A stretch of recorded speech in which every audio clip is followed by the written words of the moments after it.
En tout cas, merci les sous-souhaits. Il a vraiment un grand plaisir pour Nabiso et pour partager la bino astuce. Alors, les lots aux Aïsouné Sengo, il y a vous un bino. En tout cas, bienvenue dans Coloris Club 84. C'est toujours un grand plaisir. Merci les sous-sous. Nabino Bae, vous s'abonnez déjà. Merci. Ceux qui peuvent me parler bosso. Oh, il y a Bibiso. Bienvenue. Surtout, n'oublie pas de t'abonner pour d'autres vidéos. Alors, il est donné Sengo. Pour l'amour qui bien, en tout cas en forme, hein? C'est toujours comme ça. Alors, toi, Tongo. Hein? Les lots, on a vite fait. Ils ont vite fait, juste parce qu'il faut qu'il ça là, hein? Vite fait. Alors, soin, routine, on ça na Tongo. Na Tongo, pour faut que ça là, il faut pas que vous soyez temps et belé, parce qu'on a besoin.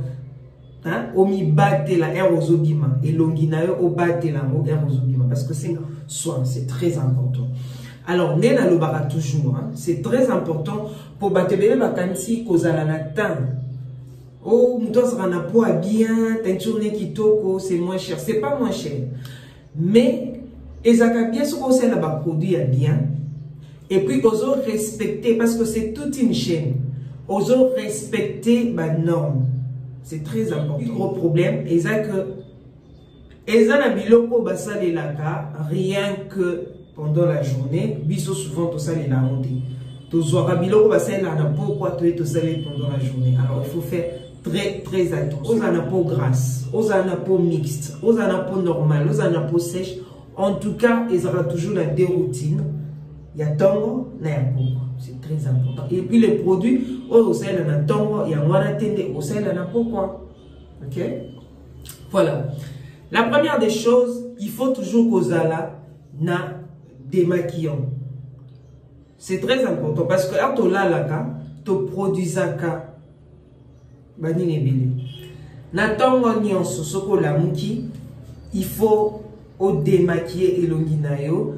Avant l'entretien, avant ça, tout ça. C'est très important. Vous avez peau sèche, vous avez peau normale, vous avez peau grasse, sensible. Tout ça, c'est très important. Alors, pendant ça, il faut ça là, soit bon, au micellaire, ils auront bien parce qu'au micellaire, ils ont habillé au micellaire à la fois. Au micellaire, ils ont nettoyé, ils ont démaquillé, ils ont hydraté. Ce que c'est là, au micellaire. Bien à moi. Mais on occupe aux lotion de maquillant, c'est la mafuta, huile végétale. Première étape, on a noté la on taper miroir pour la facilité. Voilà. Première des choses, il faut oser un coton disque. Coton disque, il y a des maquillants, dans la salle au micellaire, il y a Mélia. Dans les autres, c'est démaquillé. Attention aux yeux. Hein. Bien en paix, Ezaka, au coco, il y a un moti na miso. Malgré qu'il y a aussi les démaquillants, rien que pour ne démaquiller miso. Et puis, tu vois, il faut toujours faire les mouvements circulaires et aller jusqu'au cou. Tina Kingo la miso. Là, c'est démaquillé, c'est le matin. Je ne me suis pas encore lavé. C'est très important. Pourquoi? Parce que ma produit la parole est à beaucoup. Tout comme il y a temps, alors il faut éloigner. Pour ça, la carte dit mon côté. Nous avons coton disque qu'ils ont à mon côté. Hein? Ok. Vraiment, on a essayé de démaquiller. Le qu'on a salé au micellaire, donc c'est pas important dans zone sur le long parce qu'on a essayé de démaquiller. Ok. Alors, on a ici qu'on s'est démaquillé. Mais qu'on soit gel nettoyant et on a installé là. Bon, moi, je préfère aloe vera. Je vais pas manquer. Je vais la laisser dans ma caca. Ok. On continue 2-3 minutes. Après, je vais sous coton disque na essuyé. Dans le mot libre résidu bon miki wana o etikalanga na longo lyongo laida ya coton disque nanga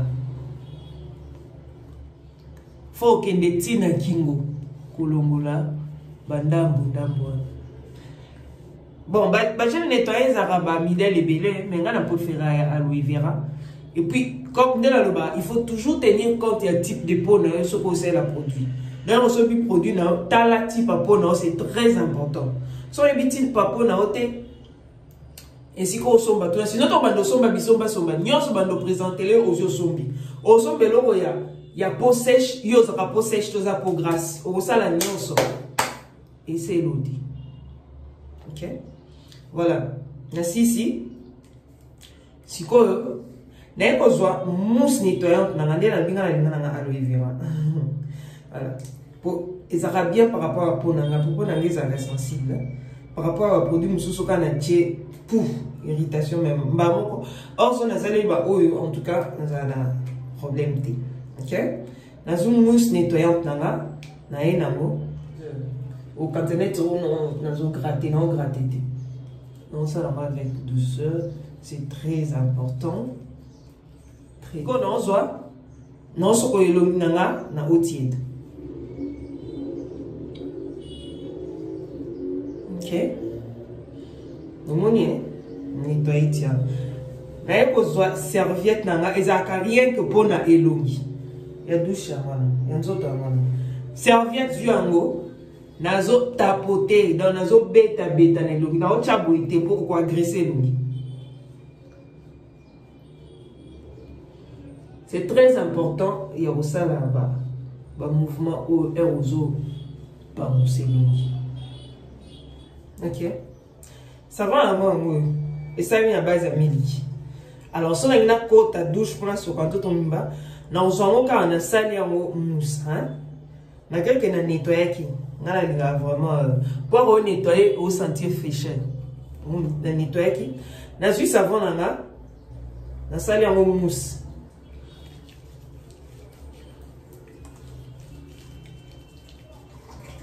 Na qu'est-ce que na sokoli nzoto normalement.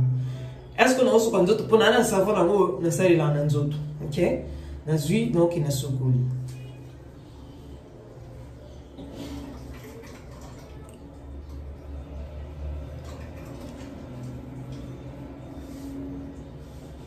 Moni Nini l'ondeza. Ok. Voilà. Alors, naï si sérum nana. Sérum à se vente. Hein? Les amidèles et belé. Hein? Sérum vitamine C, C20. Amidèles et belé. Dès qu'on a besoin de mots. Caca. Donc, commis dans le commentaire, d'ailleurs, numéro na biso ezana et comme là yo. Alors, naé nazui. Bon, on a un qui ça. Yango, on a un qui ça. Bon, on dit. Na ça là que type et tout à pour son zoto té. Parce que c'est tout type pour son zoto et cause un microbe ezui. Et zongi na kat. Et infecté mbalamoko sérum na onios. Comprends hein? Alors, attention aux yeux. Hein? Nous allons appliquer toujours avec les deux mains. Il faut qu'il tina kingo. Alors, il faut tika et ça au kata pendant 5 minutes. Hein? On va appliquer aux élis et kaoki. Aux élèves kaoki pendant 5 minutes. C'est très important. Qu'on soit accumulé par moi produit non. Aux élèves et kaoka. Parce que c'est vraiment très important. N'est-ce qu'on est qu'aux oies, ma foutananga hydratante, lotion hydratante. Ezanga éclaircissant, Ezanga hydroquinone. La lotion est là. J'utilise ça au Cali. Ben, moi j'aime. Hein. C'est bien localisé, Zaka. Ça nourrit aussi la peau. Ça hydrate et nourrit la peau. Alors. Lotion nanga. Na déposé. Sans la lotion, au conseil la crème. Hein? Crème hydratante. Ah. Oh non, on a le bac. On a lobby crème hydratante. C'est très important. Et ça peut m'aider les belés, ça dépend. Il y a Marco, le biocell est là. Aux la peau sèche, aux la peau normale, aux la peau sensible, aux peau mixte, tout ça là, il faut utiliser la lotion ou la crème hydratante pendant la journée. D'accord? Merci ici. Alors, nae osale là, oh il y a spray nanga anti-soleil. D'ailleurs, il y a 60. 60. Il y a vitamine C. Il y a vitamine C. Na nicotinamide dans l'ingrédient basalé. Alors, il faut d'abord secouer. Sauf un spray au salé, la crème anti-solaire. Les alliés, hein? Ce n'est pas cher. Alors, na secoué on a avant la salle. Alors, mais muto azana ba bouton peut-être hein ana banini ba problème à peau tout ça ngana na monter ou bien vous avez besoin au tchaba sérum mais aïbeli mais le lot na salé ba sérum sauté na zaka sérum mon corps C20 vitamine C20 OK na zui spray là à quelques mètres.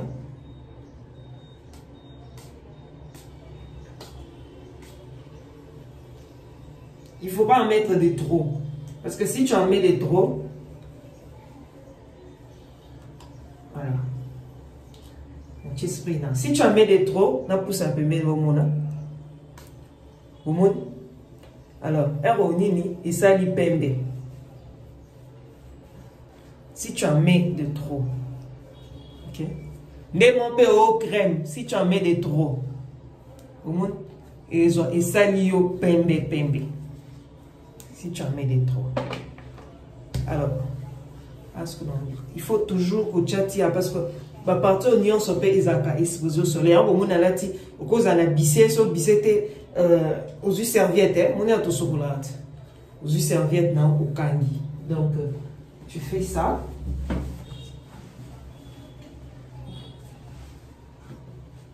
Parce que là, vous avez la facilité, tu vois. Il y a des produits nyonso et quota. Au moins, il va pembe non, parce que j'en ai mis des trop. Ok. Voilà, allez. Partir tigali, ok, tu vas make-up, tu vas nini, tout ce que tu veux. Mais le quoi, sans problème, voilà. Alors, comment ça pour s'abonner? Si vous avez besoin de produits, vous pouvez en commentaire. En tout cas, vous consommez produit. Pour les moments, bye!